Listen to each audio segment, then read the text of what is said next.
I know you love earning travel rewards and cash back, and that's why you're going to love Rakuten. With Rakuten, you can earn cash back on everything you need to book your dream trip, hotels, flights, rental cars, experiences, and more, while still booking through your favorite travel sites. And don't worry, cash back can be earned on top of earning the credit card points and the hotel and airline loyalty points that matter most to you, depending on how you make your booking. Plus, with Rakuten, you can also earn cash back on groceries and other purchases like electronics, pet supplies, and more. And the best part, you can join today for free and start earning cash back on top of your travel rewards. Go to Rakuten.com or get the app. That's Rakuten, Rakuten. Rakuten, the most rewarding way to shop. This episode is brought to you by TaxAct. Don't do your taxes alone. Join TaxAct's National Admin Night. Admin nights are social gatherings for getting through your to-do list. So get ready for a night of fun, finding deductions, and filing taxes with TaxAct, where you can file your federal and state return for just $49 through April 8. Let's get together and get them over with. Visit taxact.com/admin-night for details. This episode is brought to you by Redfin. You're listening to a podcast, which means you're probably multitasking. Maybe even scrolling home listings on Redfin, saving homes without expecting to get them. But Redfin isn't just built for endless browsing. It's built to help you find and own a home. With agents who close twice as many deals, when you find the one, you've got a real shot at getting it. Get started at redfin.com. Own the dream. So we hear about this all the time, climate change, but this is all from scientists and researchers. We don't really hear from the people on the ground, you know. And I figured, okay, so where is it going to hit worst? Well, probably alongside the equator, being, you know, the hottest line, let's say, and maybe the Arctic Circle and the Antarctic Circle. So I needed some red line or red thread to follow, and I ended up following these three circles. And I met so many very exciting people with amazing tales to tell. That is the first person to travel to every country in the world twice, my friend and today's guest, Gunnar Garfors, who was talking about his new book, which took 6 years to write, partly because he personally traveled to every single country along the equator and the polar circle, along with Antarctica, to discover how climate change is affecting the everyday lives of ordinary people by documenting first-hand accounts from locals on the ground. The book is only out in Norwegian right now, but rough translation is Between the Lines on Life and Death Along the Equator and the Polar Circles. It's getting rave reviews here in Norway, so hopefully an English version comes out soon. And this is the travelogue as well. It's not just a book about climate change. You're going to hear about his adventures through these places, including some amazing tales of his own. We find a shabby hotel not too far from the port.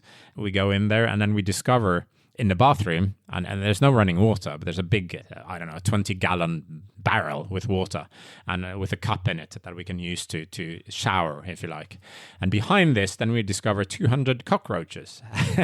You'll also hear Gunnar's curated list of the top 5 countries along the polar circle and equator that he recommends you visit and why, stories from his recent trip to Syria, and much more. It's all happening in today's show right now. So buckle up, strap in. Thanks for being here, and welcome to the Zero to Travel podcast, my friend.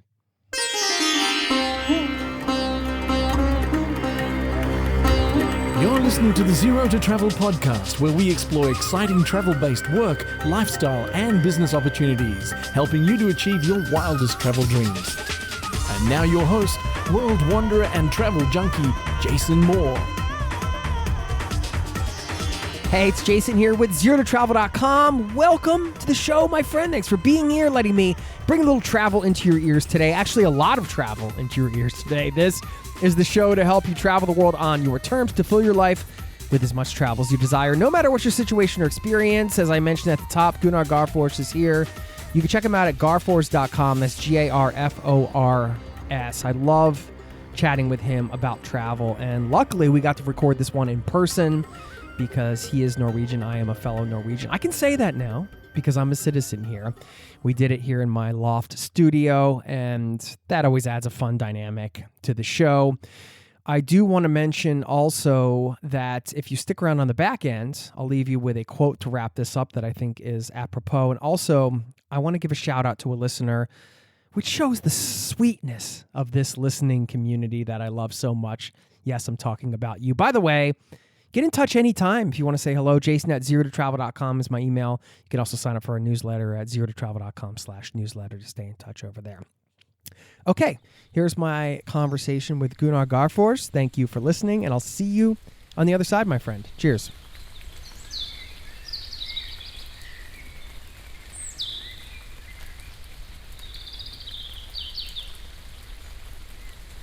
Gunnar Garfors, welcome back to the Zero to Travel podcast, my friend.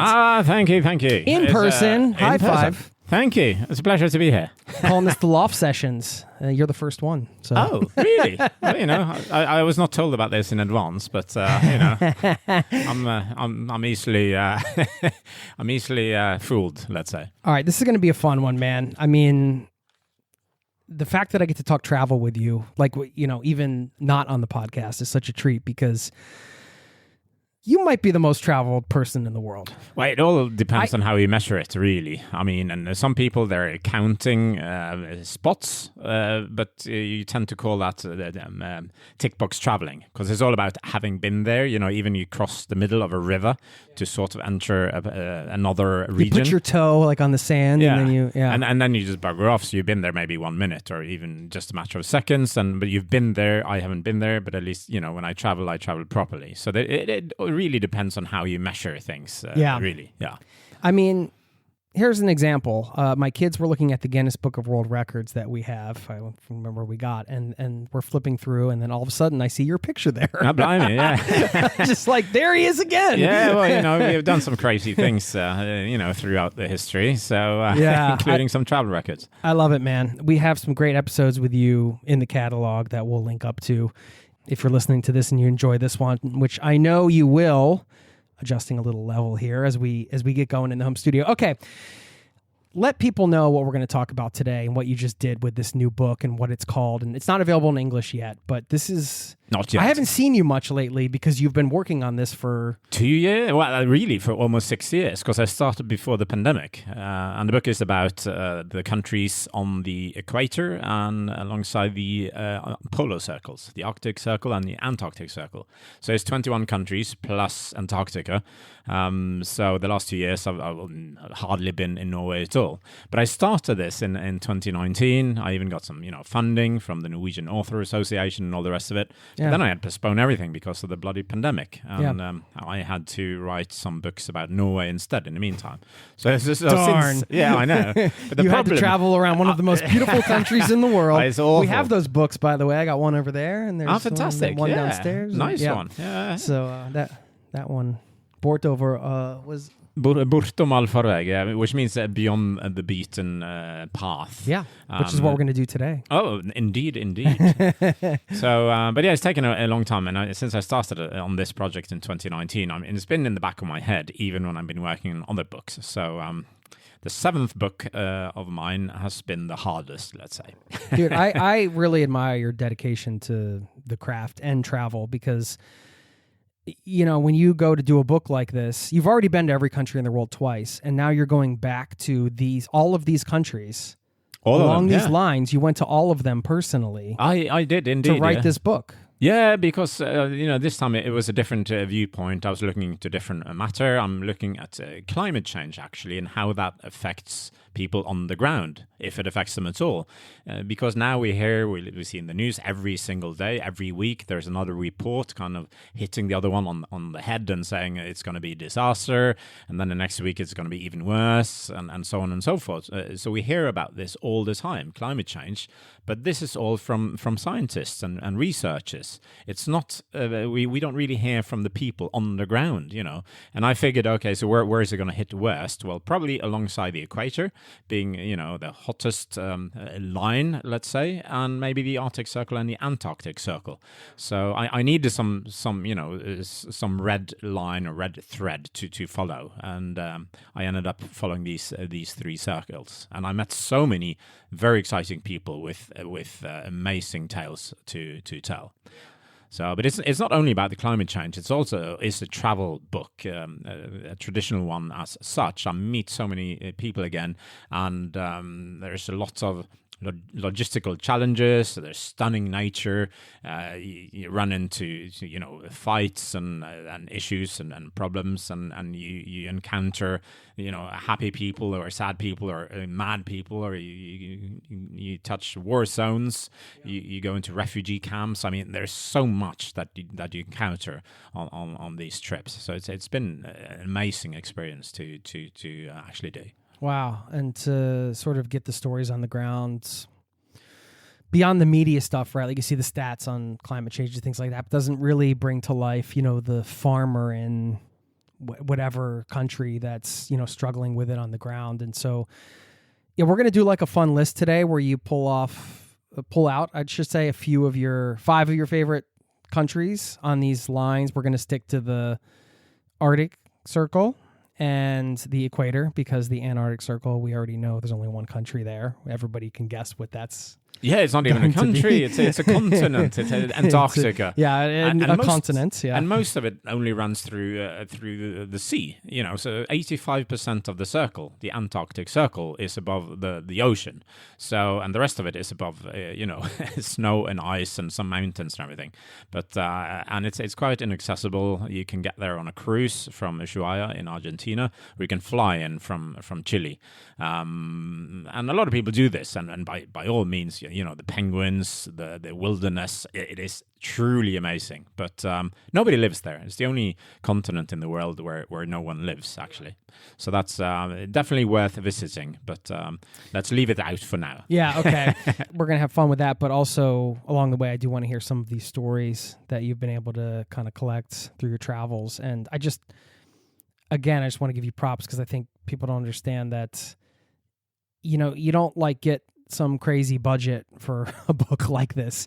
You've been to all these places twice. You're the first person to travel to every country in the world twice. You could have I wouldn't even call that phoning it in, because you've already done it, but you could have taken the experience you had before and kind of done some research online and pieced something together. Instead, you went out and went to all these places again and looked at them through this lens. So I just think that's incredible, man.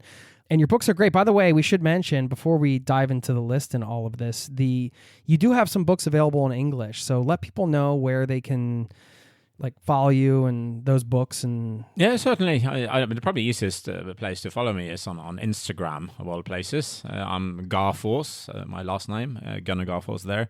And there you find links to websites and books and whatnot. But yeah, the first book I wrote came out 11 years ago. That's called How I Ran Out of Countries. So it's a chapter on every country in the world, all 198 of them. So that took some time writing. Okay. So that's available. You don't do anything small, do you? Well, I did these books about Norway, only one country. So that's quite... and I even did, I don't know if you know this, but I've even done a cookbook. Yes. Of course, you know me, and I'm a terrible chef, so I only did the writing for this one. So I did this together with a fantastic photographer, Håkon Hoseth, and the sushi world champion, Vladimir Pak. So obviously, he was the one doing all the recipes, and I was only doing the writing. But because when I tell people I've written a cookbook, they're saying, "You? What? Why?" and I understand the question, let's say. Yeah. And elsewhere, that's also a book available. Yeah, elsewhere it's also available in English. That is actually in Norwegian it's called Nowhere, but my agent wanted or decided and the translator. You can't have a travel book about nowhere. No, exactly. It's like Seinfeld. You can't have a show about nothing. Yeah. Well, you can in Norwegian. Yeah. And it's also out in Hungarian. In Hungarian it's called Where Only Birds Go. So, I mean, a much more poetic title, I would say. But it's the same book. But that's... elsewhere in English, it's available on a small publisher in Wales, of all places, called Broken Sleep Books, and the reason for the name is that the CEO of this publisher, he's insomnia. Okay, really? So very much broken sleep. Okay. He tells me he hasn't properly slept for 20 years. So poor guy. But but I mean, if you Google any of these, either How I Ran Out of Countries or Elsewhere, and maybe add my name Garfors, you will find those books. Okay. Before we dive in, one more thing, because you mentioned the cooking, and you are here at the time of this recording. It's Friday. I said, well, let's come over, record a podcast. We're going to have some fun. Your soon-to-be wife is going to join us. She's an American, and we're going to have dinner with you guys. And it's Friday, and I wanted you to help me solve one of the greatest mysteries in the universe. This mystery is perhaps greater than the mystery of the Loch Ness Monster. It is perhaps greater than the mystery of human consciousness even. Bloody hell. Why do Norwegians have something called Taco Friday, where you eat boxed taco? That's a very, very good question. I mean, at least we should stick with alliteration and have a Taco Tuesday or a Taco Thursday. Explain what it is first, and then I'm warning you now that this is sort of a Taco Friday situation. Although fantastic. I'm going to make some good vegetarian burritos. Brilliant! As Jackie, well, Jackie, she's actually who's already been on the pod. By the way, my wife. She has as well, and so she's a vegetarian. So. She stays away from any living creature, at least when it comes to eating it. She loves animals, alive animals, but not dead ones. That's much appreciated. We're really looking forward to that. But the rest of the meal will be the boxed taco with the packet of spice. I'm just warning you. Well, fantastic, yeah. But I mean, that's where it comes tradition. from. It is tradition, and it's been around for maybe 15, 20 years in Norway. And you get these boxes in the grocery shop, and everything is included. You know, you have the taco shells, you have the seasoning, you have the sauce. You have to buy the minced meat and, of course, the vegetables and everything. You have to buy those separately. And then you just chop it up. You put them in different bowls and put them on the table, and people fill their tacos It's with Norway. whatever. I mean, you can't even get good Mexican food here. I know. And Jackie's saying the same thing. She's saying, but why? Such a weird. And I mean, you guys being American and all, you know, bordering Texas, I'm bordering Mexico, and it's like, why? But at least make it proper. So this is a very much watered out version of a proper taco. Yeah. But Norwegians, I guess, we still love it. We're not funny, spoiled when it comes to amazing food. Let's say. I just wanted to share that fun cultural fact with everybody. Now everybody can envision us eating our box taco later. I've got these mashed up sweet potatoes. I'm going to be cooking them with some kidney beans and garlic and onions. We'll see if this recipe turns out. I don't know. I'm going to try my best. You had a pretty romantic proposal to Jackie as well. Can you share what you did? Because this is quite gutsy.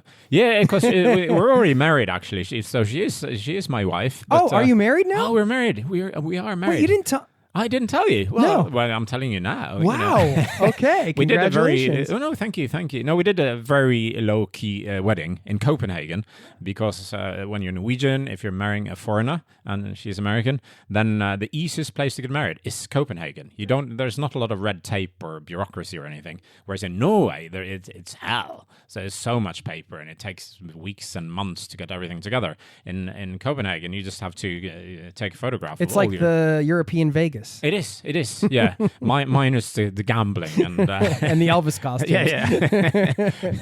So and the Elvises and the impersonators and all the rest of it. So we did it there, only with her best friend and cool. my brother and a couple of other people. So we're having the wedding, and where you and your wife are invited. Yeah. So Okay. That's what I was thinking. You're not married yet, but no. So we're having the wedding party, which is a proper big party. So huge congrats. Well, thank you. So the bonus for you is that you don't have to sit through the boring ceremony. You're only there for the party. So it's brilliant. The bummer for you is you have to be married to an American. I know. No, I'm just kidding. That's nothing against Jackie. I'm making fun of Americans in general. I think you and my wife can bond about what's it like with dealing with these Americans and all their Americanness. Well, when I met Jackie for the first time and we really hit it off, I told her, this is great, I love you, but I really was never going to go out with an American. And she says, neither was I. And I said, okay, well, one of us had to kind of take a bite of the sour apple, That's awesome. Here we are. Yeah, that's great, man. But the proposal, what you did. Yes, that happened in my last book. Came out 2 years ago, a year and a half ago, actually. And that was Beyond the Beaten Track, about the eastern part of Norway.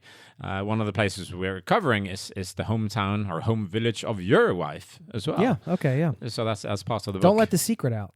Don't let the secret out. No, I know that's the biggest and best place to visit, obviously. But yeah, the book is dedicated to Jackie, and it doesn't really say that. It's that Jackie, she would get married. And she didn't know this, but when the book was delivered on my doorstep, I got 50 copies. And I said, okay, this first one is for you. And she opened it up, and obviously she doesn't understand Norwegian. So she said, I can see Jackie here, but what does it mean? So I had to translate the bloody proposal, you know. But then, well, you know, she smiled and laughed and cried. Hopefully happy tears. And I mean, you put it in a print edition that was published. That's pretty romantic, man. It's pretty awesome. Then, you know, of course, you're hoping she says yes because it's going to be in print like that forever. Yeah, no, I was hoping she was going to say yes. But imagine my publisher. They were scared shitless, you know. We're going to have to send thousands and thousands of copies back if she says no. Right. Yeah. They're like, this better work. Yeah, this better work. And it did. That's great, yeah. And the fact you had to translate it, that makes sense because you guys are like maybe one of the most traveled couples in the world. So, you know, we're both on easily, some level, you should probably be translating. Yeah, we're both easily for traveled, let's say. Yeah. And I mean, she's hardcore traveler. She's a really hardcore traveler. She was voted the most intrepid traveler in the world in 2022. I mean, she hitchhiked alone in Iraq. She's been around Yemen. She was the first female traveler to go to Afghanistan after the Taliban took over, which we did our episode about. Yeah. Which So we'll link up to that. Absolutely. So no, she's well worth talking to when it comes to travel. So, and she's more hardcore than me. So I would rather, you know, let's find a fast train or let's fly somewhere. And I hate flying. Let's take the cargo ship. Yeah, but that's going to take a week. Oh, so? She's breaking you down. That's great. Well, we're going to have her back on the show, so everybody can be on the lookout for that. We'll get back to the interview in just a moment. I know you love earning travel rewards and cash back, and that's why you're going to love Rakuten. With Rakuten, you can earn cash back on everything you need to book your dream trip, hotels, flights, rental cars, experiences, and more, while still booking through your favorite travel sites. And don't worry, cash back can be earned on top of earning the credit card points and the hotel and airline loyalty points that matter most to you, depending on how you make your booking. Plus, with Rakuten, you can also earn cash back on groceries and other purchases like electronics, pet supplies, and more. And the best part, you can join today for free and start earning cash back on top of your travel rewards. Go to Rakuten.com or get the app. That's Rakuten, Rakuten. Rakuten, the most rewarding way to shop. There's no one like you, and there never will be. From the producer Bohemian Rhapsody, there are many legends, but there is only one. Michael, rated PG-13, in theaters April 24. Now, back to the show. All right. Should we get into this? Oh, absolutely. First, give us a breakdown of how many countries are along each of these lines, and then we can kind of dive in. Yeah, let's do that. And the Arctic Circle, there are 8 countries, and let's start in your neck of the woods, the United States. Alaska is on the circle. Then if you go eastwards, you have Canada, you have Greenland, which for now belongs to Denmark, unless... we don't need to get into something that nasty and break every rule there is. Then we continue to Iceland, then Norway, where we are now, continuing eastwards to Sweden, Finland, and the biggest country in the world, Russia. So there's 8 countries on the Arctic Circle. Then on the equator, if we then start in America again, we start with Ecuador, continue to Colombia, Brazil. Then we cross the Atlantic, and we have Sao Tome and Principe. It's a small island nation on the west coast of Africa, or off the west coast of Africa. Then we get on to the mainland of Africa. We have Congo. Then we have DRC, Democratic Republic of the Congo. So Congo number 2. That's where you took the cargo ship you just referred to. Which took a bit too long, let's say. It was a great trip, especially in retrospect. But not even Jackie would like to do it again, let's say. So that was tough.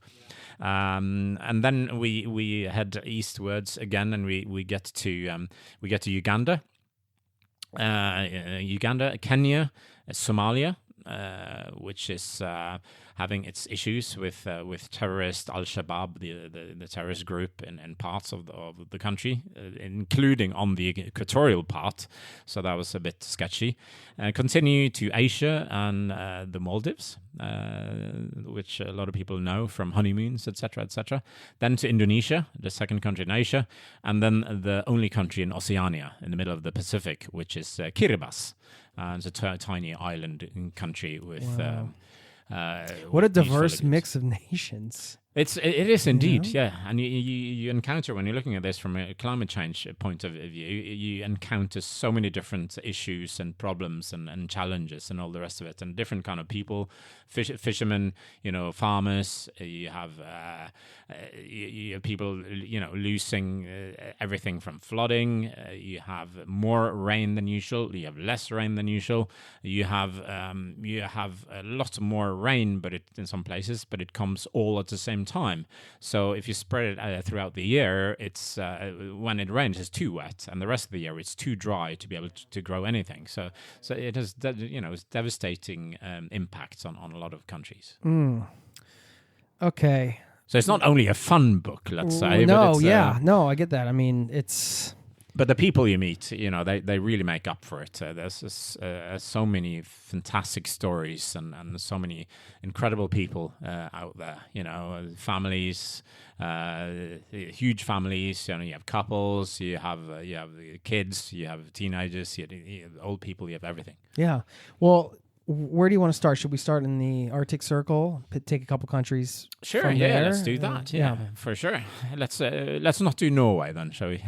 Okay, yeah, we can. We're here. We can. Although you have written 3 books about Norway and you are Norwegian. Well, that's true. So. I don't know. It's your call. Let's actually take another Nordic country to start with. Let's do Finland. Okay. A lot of people haven't been. You haven't been? No. Oh, it's a neighboring country of Norway. I know. Jason, I'm going to go. What's happening? 100%. Yeah. It's just unbelievable. I haven't been. Yeah. No, it's a disaster. No, Finland. It's and Jackie. She's half Finnish actually. Oh, is she? Okay. So I typically say she's Finnish, Irish, American, Sudanese, Norwegian. I mean, she lived in Sudan, as you've touched on a previous podcast for 10 years. So anyway, but so Finland is very exciting. They have we like them in many ways, but we also don't like them in other ways because they've stolen Santa Claus's hometown from Norway. So a lot of people travel here to a town called Rovaniemi on the Arctic Circle, in the middle of the deep forest of Finland. And I think you have 24 airlines flying here from all around the world every winter. Because people want to see Santa Claus, they want to visit the Santa Claus workshop, they want to live with Santa in the Santa village, go to the post office of Santa Claus, and so on and so forth. So they've made this into a huge industry, and I mean, is it like a living theme park in a way? It is, and it's open all year round. But you really should go here in the winter when you have the snow, and you can go dog sledging or you go sledding behind a reindeer and go skiing and all these other things. So it's obviously part of the Arctic. I mean, you have the deep forests. It's you have the mountains. It is really a beautiful place. You have 200,000 reindeer in Finland. A lot of ice fishing on the rivers, on the lakes. They call it the lake, or most of us in Europe call it the country of the 1,000 lakes. But if you count them, I think there are actually 880,000 lakes in Finland. So there are lakes everywhere. So it's a great opportunity for ice fishing or diving in the summer. The Finnish, they're crazy, so they go in their saunas, they go swimming in the winter in minus 40, minus 50 degrees. It is a very exciting country. Also, most people would probably go to Helsinki, the capital, which is really it's a beautiful place on the sea, not too far from Russia, and you have a lot of brilliant restaurants. Nightlife is great. They're really famous for their design. The problem, though, some people would say that the Finnish are not very talkative. So, and you have this joke that you have to get them drunk in order to get them talking. And I think there is some truth to that, although it's kind of loosening up a little bit with younger generations. Okay. I would say. Yeah. So, in that way, some of the stories or some of the people you met along the way, how did you get them to open up? No, well, I brought a bottle of vodka with me. So there you go. So that was the only way to do it. No, I mean, you have to take it slowly, and you have to. Usually, if you let them know in advance. So in Finland, the trick there is to actually call ahead or to email them ahead and set up an appointment. Then they will think about it for a couple of weeks or 3 or 4, and they say, okay, then let's meet, and then so that's a good way to do it. But to go out on town. And just hope to be able to speak to someone that can be quite hard because they're hard to get to talk. Yeah, did you find that and throughout making this book, and in some places it was better to kind of set things up in advance, and others it was easier to just kind of do it on the fly? Yeah, it's a big difference, and especially in Norway, it's a bit the same. It's we're a bit shy here, the same as in Finland. Whereas in other countries, I mean, Alaska, for instance, in Canada, people are more open.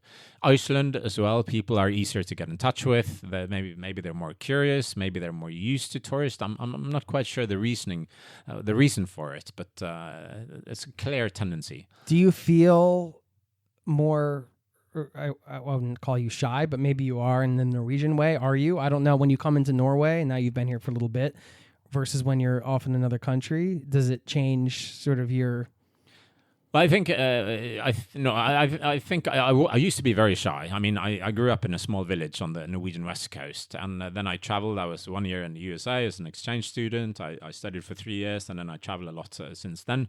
And so I think that's kind of opened my eyes and made me realize that being shy is fine and there's nothing wrong about it, but you miss out on so much fun. There's so many great people that it's that you really want to get in touch with. So hopefully I've tried to get rid of most of the shyness. There's still some left, but of course. Yeah, I mean it can be hard to put yourself out there in that way, But when you're outside of your home culture, I feel like even if you're outside your hometown, there's something about that with travel that you feel like you can almost be anybody in some ways. Oh, it is, because then it's so if you know that nobody knows you, you can be anybody. Yeah, and there's a freedom that comes with that. Yeah, absolutely. Also a responsibility, I would say. Yeah, it's easy. You don't want to pretend you're. No, it's easy. It's a friend of mine actually. We were out on town, and we met some girls, and he was very interested in one of them, and he was working with IT. He was some programming or whatever. That wasn't, he didn't think that was very interesting. So the girl asked him what he was doing, and said, "I'm a fighter pilot." And it turned out that she sounds like a bad movie. I know. And it turned out that she, her dad was a fighter pilot, so she knew everything. So she started asking all these questions, and he was blagging, and it was after 5 minutes, she was just taking the piss because she knew that this guy is definitely not a fighter pilot. So be careful you try to be. That's hilarious. That is like a scene out of a movie. You say the one thing. Yeah. And fighter pilot, of all things, you had to go there. I know. You could have just picked, like a commercial pilot or whatever. To be fair, I think he had a few beers, let's say. Oh, that's so funny. All right. Well, what was the what was the story you got, I should say, related to climate change in Finland? What I also spoke to various people from museums. I spoke to some researchers. I spoke to reindeer herders, and what they're saying, the climate is getting more unpredictable. It's getting drier, so they have more forest fires. This is also affecting the number of plants or species and trees and all sorts, which is again affecting the bird life, and their ability to find food. I was also told that the biggest fear up in Rovaniemi on the Arctic Circle is the fear of ticks. These little insects, because they are coming further and further north every year as it's getting warmer. And, getting... Do they have Lyme's disease there and some of the tick-related... They do. Well, I'm not sure in Finland, but they do in Sweden and Norway, so I assume they do in Finland as well. And, of course, there's a lot of articles about this in the Nordics, so they know this is a possibility. So they say, well, we are not afraid of bears or wolves or, moose, but those little ticks, we don't know what they do, and we can't see them. So that seemed to be one of the biggest fears for them. Another thing is the ice fishing I said earlier. For you and me, just going out and making a hole and using a small fishing rod or something, that's totally fine. But for those that live from fishing, they need the big gear, machinery to take up the fishing nets with. And now, when it's getting warmer, the ice is not as strong. They can't put all this heavy machinery out on the ice, and so that's affecting their livelihood as well. Yeah. And then they're saying that the reindeer, because it's getting warmer, and the reindeer, they have their fur. It's apparently the most insulating fur in the animal kingdom. It's got a pocket of air inside each piece of hair. And this can insulate down to minus 50 degrees without any issue. If it gets even colder, then they have to start walking around, to keep the heat going. But now with warmer temperatures, they get too hot, but they're not stupid. So then they realized that we get a bit of a breeze. If we go a bit higher up in the woods, and so they're looking for kind of small hills or whatever. But what they're figuring out, these reindeer, is that the best small hills are the roads, because they've been built up a tiny bit, and there you get a lot more breeze. Okay. Problem is, of course, there are loads of cars on the roads, right. so a lot of reindeer are now being killed by cars. Since they're sort of chilling and trying to avoid the hot, the more and more hot temperatures. Wow. Okay. Wow. That really brings it to life for me. That one in particular, it just illustrates that we are all connected, right? I mean, you can't separate. Look at this species. This is all one working organism. So. No, absolutely. So I mean, you look at the entire system, and everything, fits together one way or another. Yeah. Wow. Okay. Where else do you want to go in the? Yeah, I was gonna go east and go to Russia, but for a number of reasons, Russia is probably not the country you would like to visit right now. Hard for people to travel there. Well, that's true as well, and also after having invaded Ukraine and all the rest of it, it's you don't really want to support Russia's economy. But if you look at the country, if you look away from the politics, it is a truly amazing country. I mean, it's the biggest country in the world, and the diversity in terms of scenery and so on is fantastic. So let's instead of going to the biggest country, let's go to the second biggest country in the world, Canada. And I traveled over from Alaska, hitchhiked from Anchorage to the border. I think I needed 7 or 8 cars to get me there, and then it turned out you guys, Americans, you're really friendly when it comes to hitchhiking. I managed to go there in one day, and then I enter Canada, and not a single person wants to pick me up. And I was hitchhiking for 2 days, and there was nothing. Wow. So I'm not sure, but the Canadians have something to learn from you guys here, for sure. I don't think this is climate related, no. but so I traveled into Dawson City, well known for the Klondike, the Gold Rush from this period over 100 years ago.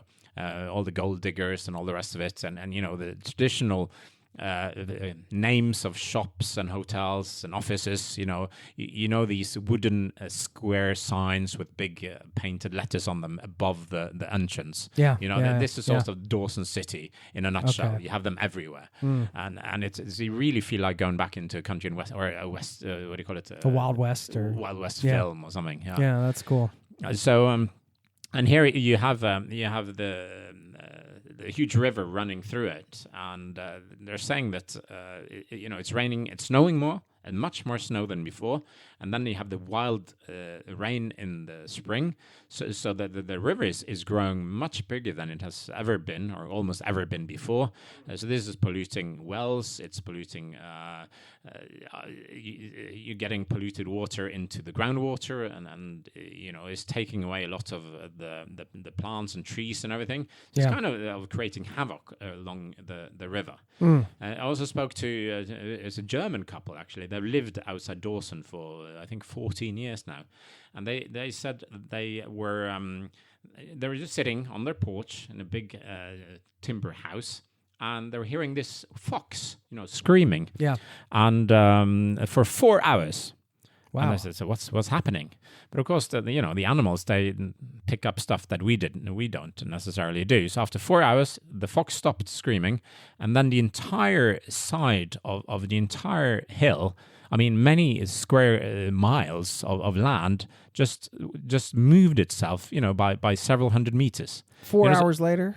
After 4 hours. The moment the fox stopped screaming, then it started to move. So, wow. And you had an entire forest on here. You had huge single trees. You had farmland and everything. But everything just moved. Wow. And because of too much water, probably, or rain for a long period of time. And of course, this was on a relatively steep hill as well. But people were using this as farmland. They were cutting down the timber and everything. So suddenly you have a situation where the entire hillside has moved. And then you have the problems. So what about ownership of this land? Because the top layer has moved, so the farmer who owned a big forest, suddenly only half the forest is left because it kind of slid out of his property. So suddenly now we have lawyers looking at this, how are we going to figure this out? And it's just wild how things are affecting us in small or big ways. We'll get back to the interview in just a moment. This episode is brought to you by Fandango. People say fans are too distracted these days, but the truth is, when a great movie hits the screen, you show up, you stay glued, invested, part of the story. And without fans like you, there'd be no cinema magic, no shared moments. So head to Fandango.com to get tickets, stream, or rent or buy top movies and series. Fandango loves fans. Kraft Mac and Cheese is better than 90s hip-hop. We'll remind you of your childhood without making you feel incredibly old. Kraft Mac and Cheese. Best thing ever. Now, back to the show.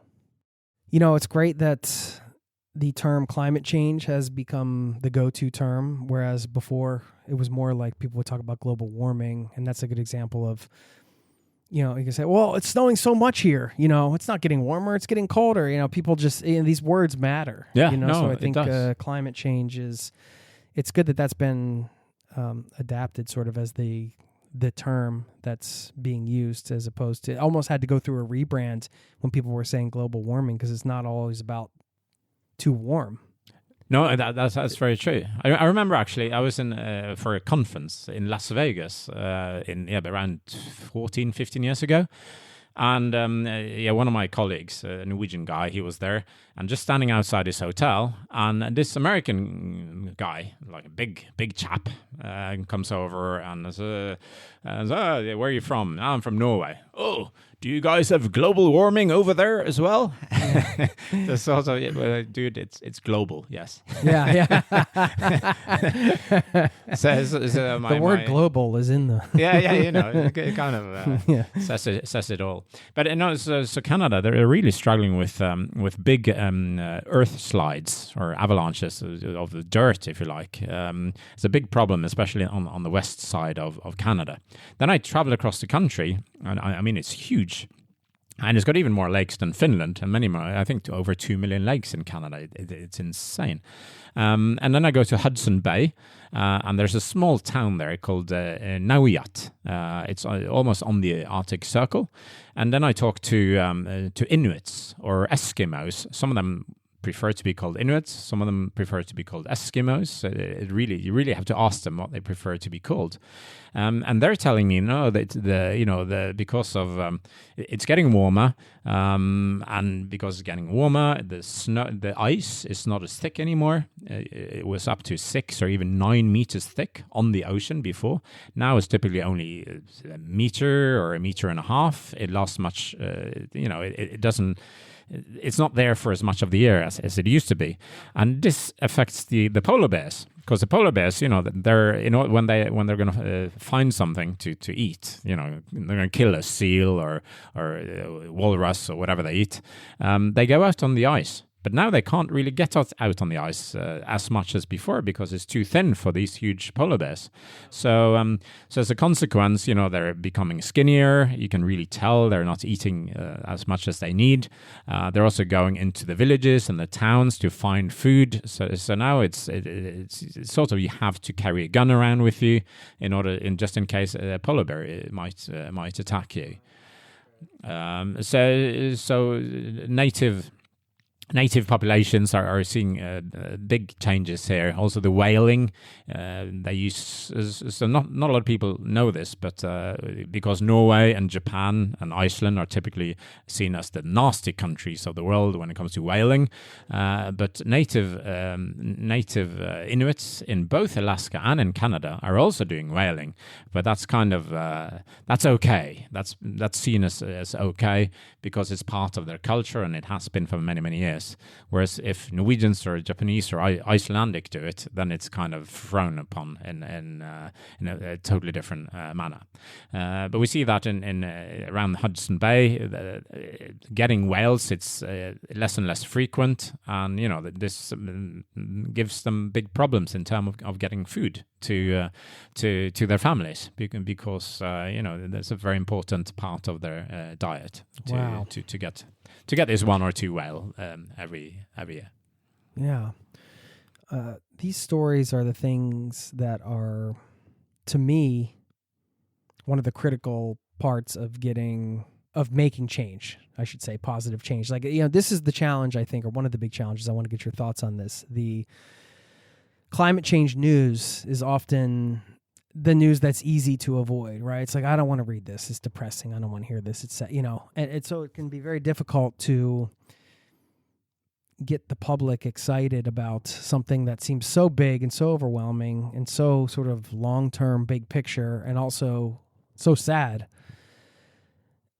It's just human nature, I feel. It can be like, oh, this is like a, let me just play Sudoku or whatever. Yeah. And, I'm just wondering, like, when you were doing this book and, what are your thoughts on that? And how did you kind of approach it in a way that you could make it accessible where people will want to... Now, one of the reasons I've written this book now is because, what you're mentioning, there's so much of it. We read about it almost every day. Climate change this, climate change that, and you sort of get tired of it, or you get scared of it, or it's just overwhelming, and you just feel very small, and there's nothing I can do about it. And I mean, I can recycle, but that's not really going to help much, so you kind of almost give up. And it's sort of,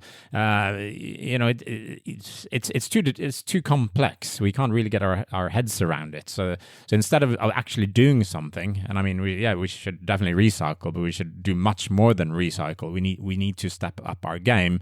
But then in our minds, it's just too much. It's too complex. So instead of doing anything, then okay, let's just pass it on to the next generation, kind of a thing. This is I can't deal with it. And even if I do something, then you just look at your neighbor and your let's say your richer neighbor who has 10 times as much money as me. Well, he or she doesn't do anything. So even if I do something, that it's not really going to help. And that neighbor looks to maybe someone else that's richer in a different country, says, and this person looks to another country and another country, and so it's sort of you're just pointing fingers, So yeah, I can help and I can do something, but doesn't really help anyway. So I don't know. This is a vicious circle. It seems like. Which is really sad, and it's really making everything a lot worse. So I don't know. So that's one of the reasons I wanted to talk to let's say normal people or ordinary people on the ground and see how is this actually affecting people, instead of just saying okay, no, the temperature has increased by 5 degrees or 10 degrees, or the ocean level has increased by how many inches or centimeters or whatever. But okay, but what does that mean? And try to get some names here, and talk to a farmer or a fisherman and so on, and get their stories out. Yeah. Okay. I appreciate that, and the stories to me really bring it to life in a totally different way. Well, let's head down to the equator now. Yeah, we still got 3 more countries. Yeah, we do indeed. Yeah. So I was thinking, I know it's tough to kind of weave these 2 topics together. We're talking like travel and all these cool things to see, and then also the reality of climate change, this is the world we're living in. It is indeed, yes. So I've tried to combine this. As I said earlier, it's both a book on climate change, but it's equally much it's a travel book. About actually traveling along these circles and maybe enlightening yourself or educating yourself, and maybe passing on that knowledge to other people, so that we all can come together and actually do something. So if we start in America this time, or South America, I'd like to talk about Brazil. Most of the Amazon rainforest and the river is in Brazil. It's massive. It's huge. It's truly amazing to travel in the rainforest, whether it's on the river or walking through it, or whichever way you travel. But just seeing all these, I don't know. It's just wild, the number of colors or variants of green. There's not 50 shades of green. There's like 50,000 shades of green, and all the sounds in there, and all the animals, and all the flowers, and it's truly amazing. And then you're seeing that a lot of these trees, they're being chopped down in order to get the timber. Also a lot of trees are being chopped down in order to create, or to make farms, to be able to plant crops and whatnot. And so we're seeing the Amazon is slowly, or not so slowly anymore, it's vanishing. And because it's so big, it's its own kind of ecosystem, or it certainly is, and it creates its own rain. But if it becomes too small, this is no longer going to happen, because it breathes CO2, it puts out oxygen, and this also creates humidity and rain, and so you're creating this circle. So the rainforest kind of feeds itself with the much needed water, but it's also depending on water from the outside. And I don't know, you're just seeing so many things affecting everything, affecting each other here. What you're also seeing is a lack of rain. The last 2 summers, 23 and 24, you've had less rain in the Amazon River than almost any time before, at least in recent memory. And people are losing their water. They're losing the rivers as a mode of transportation. There are not many roads in the Amazon. So in order to get to remote villages, to provide them with food, to provide them with healthcare and whatever, you are depending on the rivers. But now they're disappearing for parts of the year, which is is taking away, the ability to communicate, to the ability to interact, and it's taking away their produce and their the food for a lot of people. Also taking away their water. A lot of them have to drink from the Amazon or one of the side rivers. And suddenly there's no water left. It's gone from being a huge river to being a small stream, or not even that. So now they have to walk long distances to try to find ponds or whatever that's not polluted that they can actually drink from. So you're seeing lots of big issues in the Amazon rainforest. Did you meet any climate change deniers on the road? Well, not in the Amazon. And what I did there, and Jackie and I, we traveled together in the Amazon, and we went on the local ferries. And they travel from, the biggest city there is Manaus. There's several million people living there in the middle of the rainforest. And we take the local ferries downstream river. This is an amazing way of traveling. It's so that you have to bring your own hammock. And if you don't have one, you can buy one for $10 in the port. And then you hang, 3 inches from the next person. And you have hundreds or 200 people on each deck. And you have 3 to 6 decks with people, just sleeping there. Is this the picture I got from you? I think so, yeah. Was that the one on the cargo ship? I can't remember. I think this might have been it, because I texted you one day, and then you're like, I'm not in Norway. And then you sent this picture, and there's like 100 hammocks with people like you're describing. Oh, absolutely. And I was just like, wow, this is like, I always love that when I try to message you, because I never know when I'm going to get back. Or where I am, or if I'm ever going to respond. But it is great, so this is, and a trip like this takes typically 36 to 48 hours from one major city to another. So you really get to know people there on in the hammocks. There's a bar on the top deck, and you can get food at the bottom deck. But you're so close to people, so people are at night sleeping in their hammocks. At the day, they're sitting in them, they're talking, they're reading books, doing all these kind of things. And most people here, they're locals. They're traveling from one city to another, or they're leaving the ship or getting onto it from a small village in the middle with no road access, no nothing. So there's sort of a lifeline on the Amazon. And there's never been so little water in the main Amazon that you can't go up or down by boats, but it's more the smaller rivers that have disappeared, like I explained earlier. And here, you really get in touch with people, and whoever you talk to, they feel this they feel this so closely. They see this. How bad things are with regards to the climate and the changes. So there are not many climate skeptics, people skeptic to climate change in the Amazon, let's say. Right. Okay. Wow. It's a great way to see the rainforest, to see the Amazon, get from A to B, and I definitely recommend anyone to travel on the Amazon on one of these ferries. It's such a fantastic way to travel and also to get in touch with people. It's an advantage to speak Portuguese, but I mean there's always going to be someone speaking English being able to translate and get you involved. Yeah, were there many foreigners doing it? Or?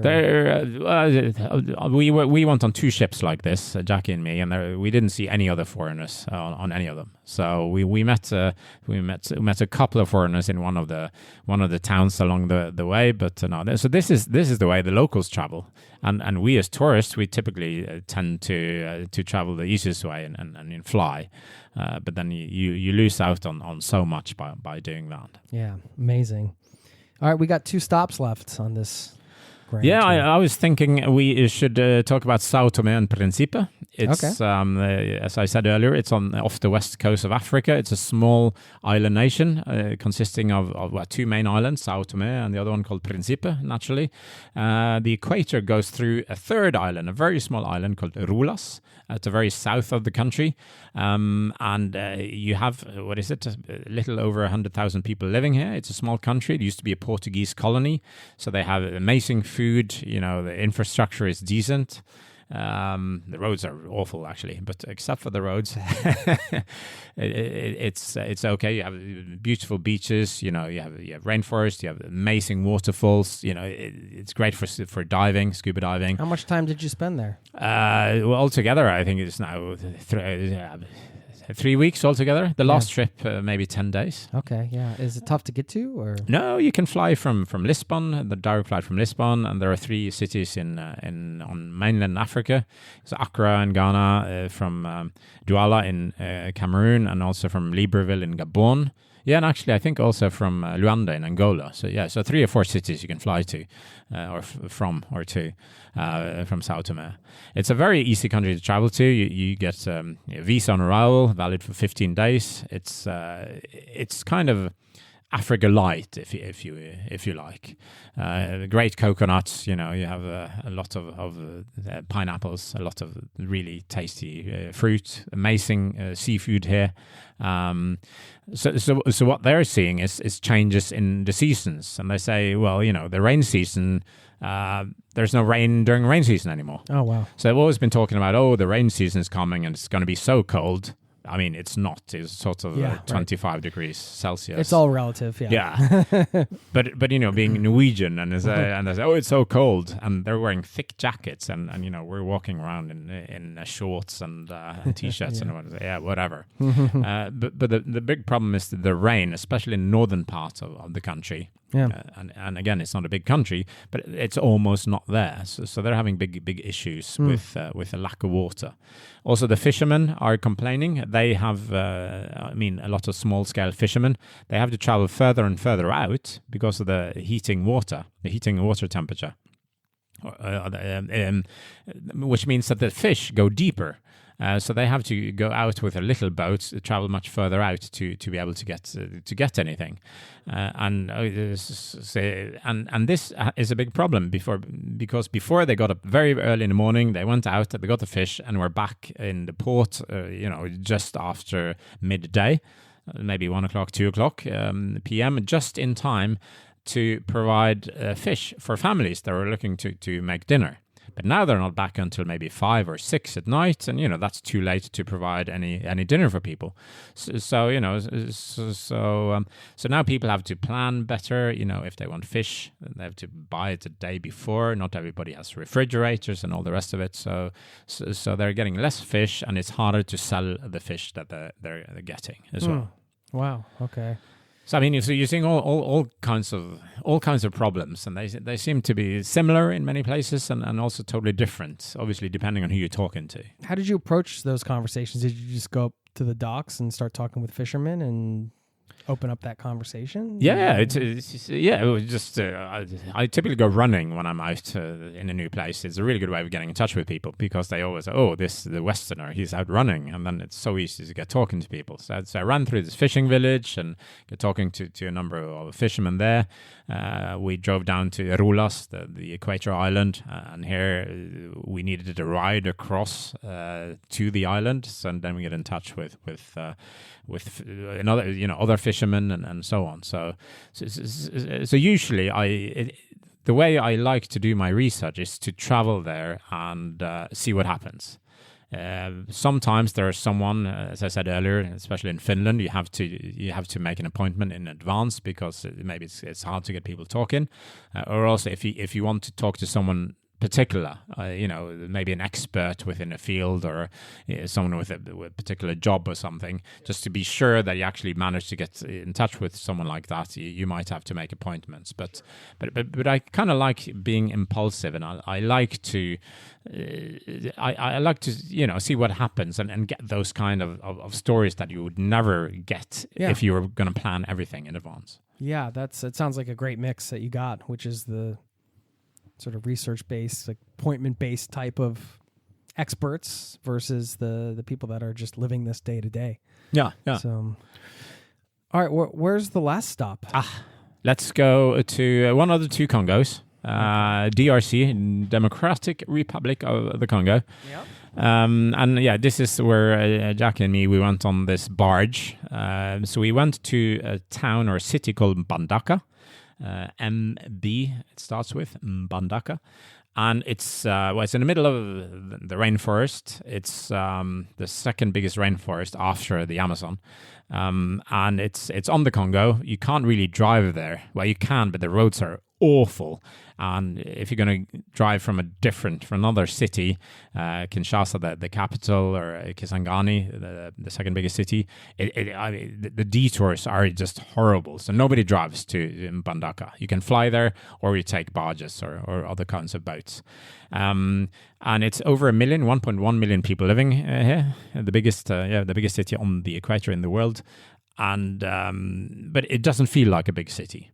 So we went there and said, okay, well, we should stock up before we're going to go on this barge because, just to be sure we have food and whatnot.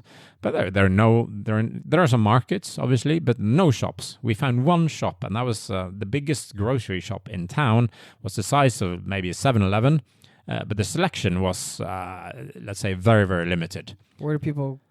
No, people buy stuff at markets. They buy from their neighbors. They buy from each other, which is perfectly fine, and it works brilliantly. They buy directly from the fishermen and so on. But coming from the West, we're just going to go to the grocery shop. I say, no, that's not a good idea.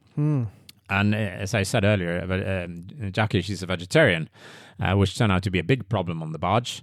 And we go and get a ticket. In order to pay a ticket, it was about $50 per person. It was a trip that would take 2 days, they said. And we got a cabin. There's 1 out of 12 cabins on board of this ship, which took 350 people. Most of them are staying outdoor on the open deck, sleeping under the stars. And when we're going to pay, $50, that's a lot of money. And it's a bunch of notes. Like several, it's so much money, and we need a bag to carry them.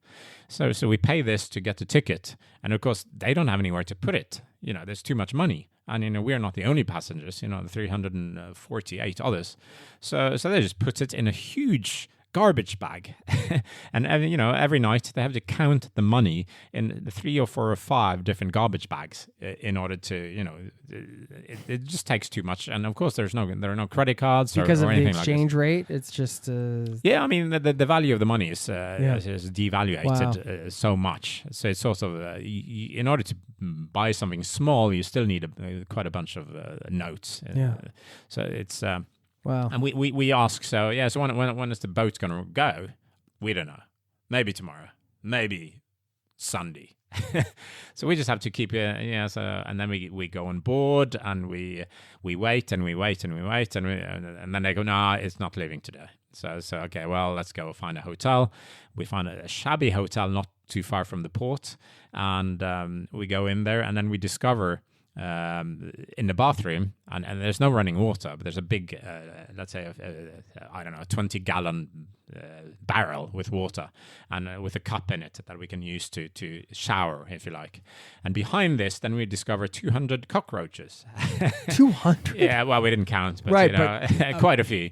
A colony. And we said, we really would prefer not to stay in a place that's infested with so many cockroaches. So we go and tell the owner, and there's a lot of cockroaches here. And he said, okay, let me have a look. And he just, okay, well, I'm gonna solve this. So he takes his sandal and just kills all the cockroaches, just knocks them over the head. And so of course then you have 200 cockroach corpses in the bathroom instead, right? Which isn't that much better, really. So no, let's actually try to find another hotel. So we go back to the hotel we stayed in. That was even too much for Jackie. Yeah. I probably freaked out more than she did, And so we go back to the other hotel where we had stayed a few nights, and we said, could we have a room for another night? Yeah, I'll just put you in the same room as you had. And then we said, well, actually, could you give us another room? Because there was a big rat running across the floor. And the receptionist says, are you sure that was not a cat? So Jackie is saying, well, it was a big rat, but it was not that bad, So I think we got upgraded and got a better room without cats or rats. Wow, so that was good. That's hardcore. Hardcore. And then finally we get on, and then we move on board the boat, and it turns out it's 1 more day delayed. But then we sleep on the boat in port because we're going to leave early in the morning, and then we go, we head south downriver, and after 20 minutes the boat goes to shore again. And then it's no ticket control. We're going to control everybody's tickets. But why? And this turns out to take 9 hours. Really? To control the tickets. And everybody has to leave the boat, and and it's a big problem. After 20 minutes. After 20 minutes. Yeah. So there is no better system here. Could you not control this? No. This is, and apparently, a lot of people, we had a cabin, so we paid $50. Most people only pay $10 to stay on the deck. But even $10 is a lot of money to most people in Congo. So it was just strange. So, after having stayed overnight on the boat, having had to stay in a hotel while waiting for the boat to leave, before that, then we were on board for 20 minutes, and then again 9 hours stop. Crazy. And so we were told it would take 2 days. It ended up taking 5 or 6 days in the end. Yeah. And note to self when traveling in note Congo. to self, indeed. And we almost had no food because we were unable to get any food. I got some sardines on canned sardines, but of course Jackie doesn't eat that. So we had some bread and some cheese for her, but we ran out because we were planning on 2 days, not 5. Right. And on board the boat, they were cooking. There were three ladies. They were cooking. They were hired by the shipping company to provide food to whoever wanted. We had to pay for it, but they didn't cook vegetarian food. So we managed to get some pineapples from small boats passing by that we handed them some notes, and they threw us a pineapple and so on. So but she was almost dying after this. It wasn't that bad, but she was so her energy levels were very, very low. Yeah. So that is hardcore. It certainly is. But with regards to climate change, we visited a farmer in the rainforest. And ask him. And he's talking, and he's saying, what's happened the last few years? I ask, and he said, I used to get about 10 sacks of these sorts of beans every season. Now I only get 4. And the same is with this other produce. I can't remember the name of it, but some sort of vegetable. And I said, so why do you think this is? Why do you think the climate has changed? Because it's less, it's too much water, it's too little water, it's too dry. And he said, I have no idea. But maybe you're coming from abroad, maybe so what has caused this? And then I'm says, okay, what should I say? Should I tell him what most scientists in the Western world say? It's about climate change. It's because of pollution.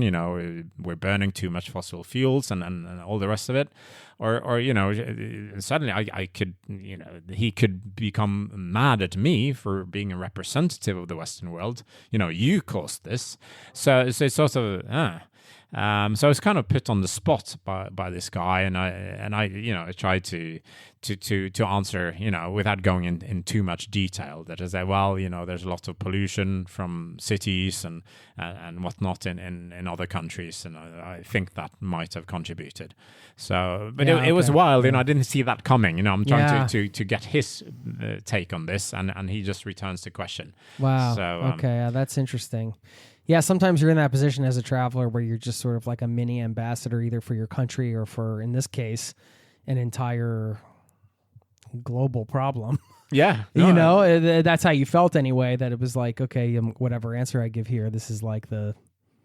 Yeah, you couldn't really win, really. So, and traveling out there, we got on some motorbikes, and traveling to the farmer in the middle of the forest on really shady roads. So we had to drive really slow on the motorbikes, and there was so much dust on them. So I looked like a miner afterwards. I was covered in dust in my face, but it was flooded because it was, as I said, it was too much rain in the Congo, and the Congo River had been flooded for almost a year. So the roads in several places, I think 4 places, we had to get into boats, going on the road, so to cover a distance of between 1 and 3 kilometers to get us and the motorbikes across without, screwing up the engines of the and without getting absolutely wet. And in order to do this, obviously, we had to pay a little bit of money to whoever was ferrying us across. On each side of the flooded sections of the road, people were selling food and drinks and all the rest of it. So it's sort of they're, contributing to the local economies, but it's also slowing down everything. The farmer, he's going to send his produce to the town, to Mbandaka. That would take much, much longer. It would cost more money because he had to transport it by boat, across to follow the road. So it was really devastating. And the farmers said, yeah, we've had so much rain and it's been awful for way too long now, and we can't grow anything because it just washes away. The fertilizer we use, which is primarily from livestock, their manure, it just rains away and there's no effect out of it. And then when it stops raining, it becomes so warm and so dry that we can't plant anything then either. So it was a no-win situation, and one of the contributing factors to his very much reduced crop. You see a lot of stuff, and it's really eye-opening, and at the same time it's really sad. And I really think it's important to more people to see this instead of only reading what we see in the news, only reading these news reports or reports from scientists and how bad it is and how many degrees it's going to go up or down and how many glaciers are going to actually disappear. But instead of looking at what does that mean to Jim and Joanne and whatever they're called and wherever they live. But it actually means something to a lot of people, and it affects their livelihoods. Whereas we in the Western world, maybe we have to pay a little bit more for eggs or for beef or for food, but we're still getting by. It's not affecting us directly, at least not yet. But if we're with nature, it's going to come back and bite us at some point in time. In the Western world, it's going to take longer than what we see in a lot of developing countries where people actually are depending directly on nature. Yeah. Wow. Thank you for sharing these stories today and giving us a chance to be in their shoes. This is what it's about, right? This is why you wrote the book, is to share these stories so we could understand how it's directly affecting people out there. And I'm sure seeing that, witnessing it on the ground, it was a difficult journey in many ways, in a different way than some of the other journeys you've taken.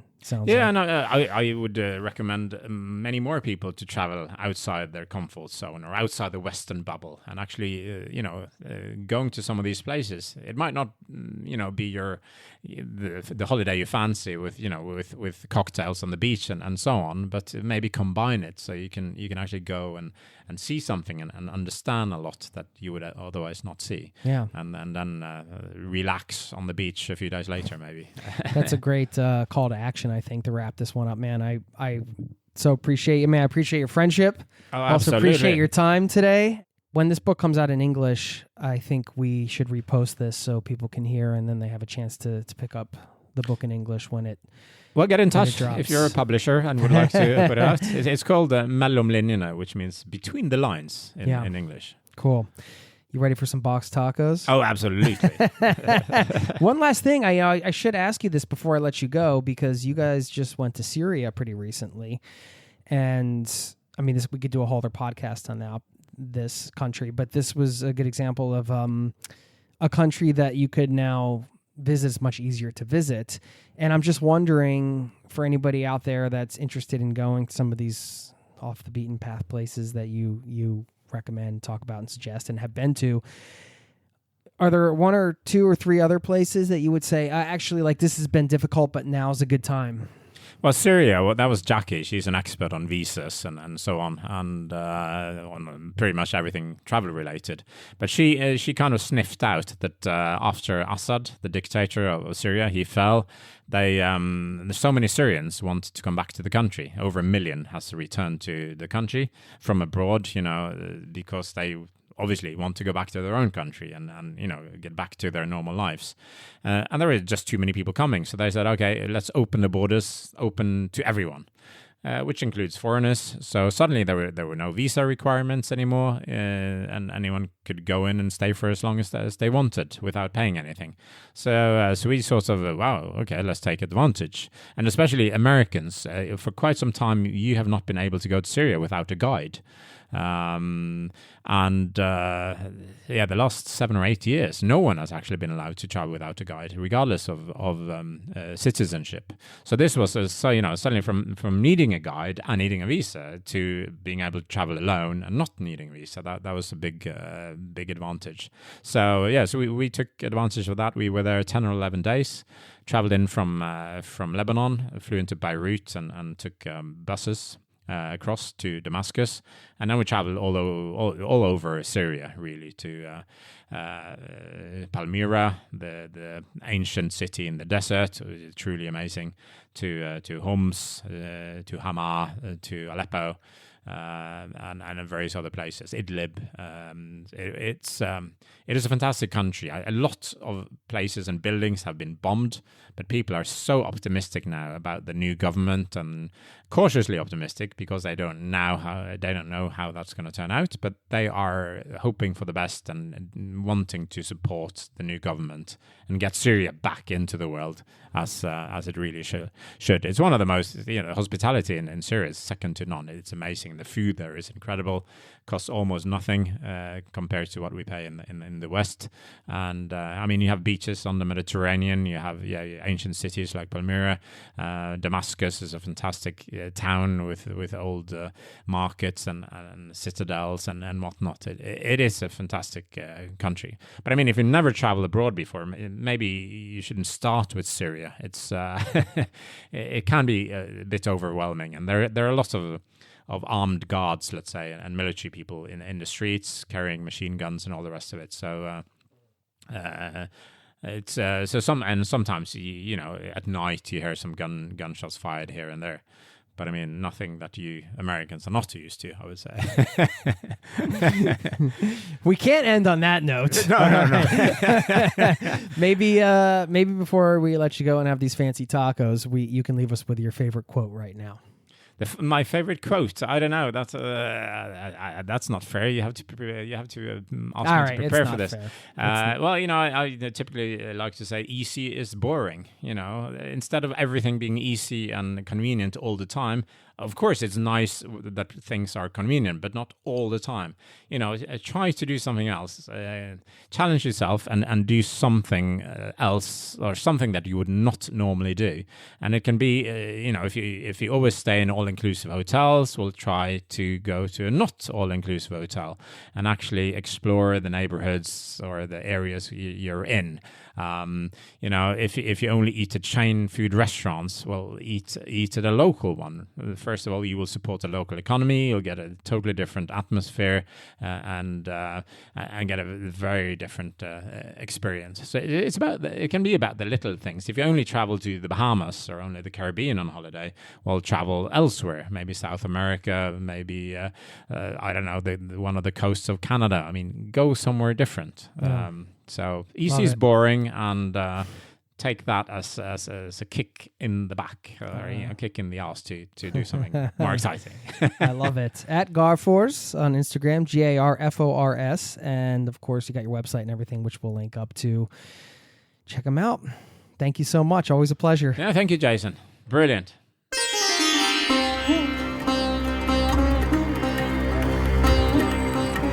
There you have it. I want to thank Gunnar for stopping by and recording this episode for you. Like I said, his book isn't even available in English, so he doesn't really have that to promote. He just wanted to come on and talk travel, which is what we love to do, and I appreciate his time for that. And hopefully, if anybody's listening and can help him get this book published in English, feel free to get in touch with him over on his website, garfors.com. Okay, before I let you go, a couple things. A shout out to a listener in this community who was listening to a podcast recently where my wife talked about wanting to visit the San Francisco area. And this is from Maria, I hope I'm pronouncing that correctly, who wrote, I live in San Rafael, about 15 minutes from the Golden Gate Bridge. When your wife visits, we'd love to connect. If she wants any local tips, day trips to Marin or Sonoma, drive down the coast to Big Sur, and so on. Love your podcast. Wishing you both a wonderful year of travel and family ahead. Thank you so much. And that just reminded me to share with you how truly special this community is, this listening community. It's the thing that's kept me going. This is a community-powered show. Getting emails like this from you all out there, just checking in, offering up stuff like this to show me around if I'm in town, or just say hi and share your story, all of that. That is the thing that has kept me going for this long. And I invite you to get in touch if you ever come through Oslo, Norway, where I'm based, or just get in touch anytime. If you have guest recommendations, you want to just share a story that might help the community, whatever. I love to share these shout outs, and I'd love to share more of them. So please just reach out and get in touch. Thank you so much for being a part of this listening community. Got a lot of podcasts out there, I know now, a lot more than when I started, and yet you choose to be here and hang with us. So I just really want to honor you and appreciate you for that. Thank you. I'm going to leave you with a quote from Mahatma Gandhi, who said, "Earth provides enough to satisfy every man's need, but not every man's greed." Thank you for listening, and I'll see you next time. Peace and love to you and yours. Cheers. This podcast has been brought to you by ZeroToTravel.com. Ideas and advice to make your travel dreams a reality.